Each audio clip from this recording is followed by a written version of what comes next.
50-60 kilo तला पकईली मोर 5 एकर जमी चाष हवा था मुझे ऋण करी तेणु मोर कि ना तेणु आम कौन करवा तेणु ये चाषी मरीगने आज्ञा सरीगला तेणु आमको किसी सहायता करूँ आज्ञा। सुवर्णरेखार जलस्तर कमी मात्र चाषी मानकर मेरुदंड भांगी कारण एबे भी 15 पंचायतर 30 गाँ बर्तमान बाह्य जगत विच्छिन्न अच्छी एवं चाष जमी 3 फुट 4 फुट पानी अच्छी जहाँ 4 ରୁ 5 दिन जमिलानी एवं आउ किछि दिन अर्थात मिनिमम ए पानी छाड़िया को मिनिमम आहरी 7 ରୁ 15 दिन समय लागिबो जहाँ फल चाषी हंतसंत होती आम सहित किसी चाषी अच्छा जो मैंने तली पकई तली सब नष्ट गले आम सीधा सड़क कथा भाई कौन कहे केबे तली पकईले तली आज को 8 दिन है पकई तली गुड़ा एमतीका तली हिसाब से ना चाष हवा भाया देखा जाऊ ना।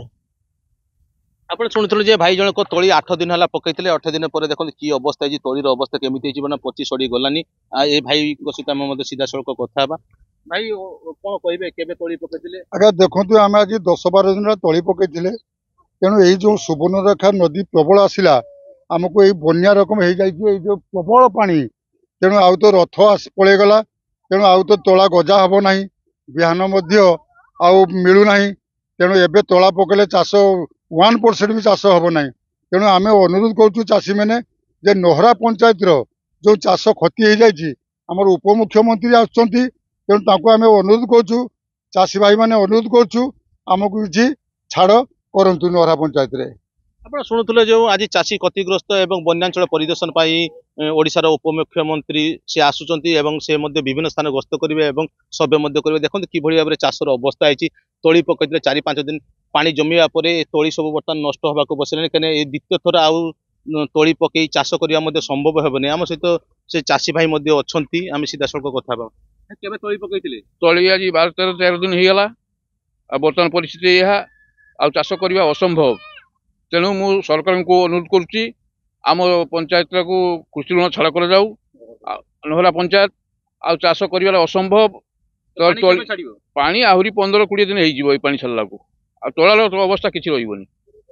पुणी वर्षा अच्छी 5 तारिख लघुचाप पुणी वर्षा हम आ चाष करने असंभव हो पड़ो तेणु आमको सरकार को अनुरोध करुँ आमको किसी सहायता मिलू। आप शुणुले जो भाई जो अच्छा से कहते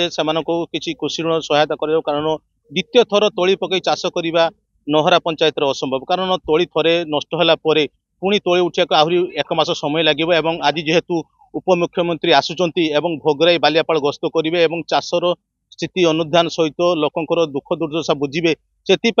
चाषी माने कृषि ऋण छाड़ दाबी करुँच तेबे देखिया बाकी रहा सरकार ए चाषी दुख केबे बुझुंट। बालेश्वर जिला भोगराई ब्लॉक नोहरारू अजित कुमार दास ओटीवी।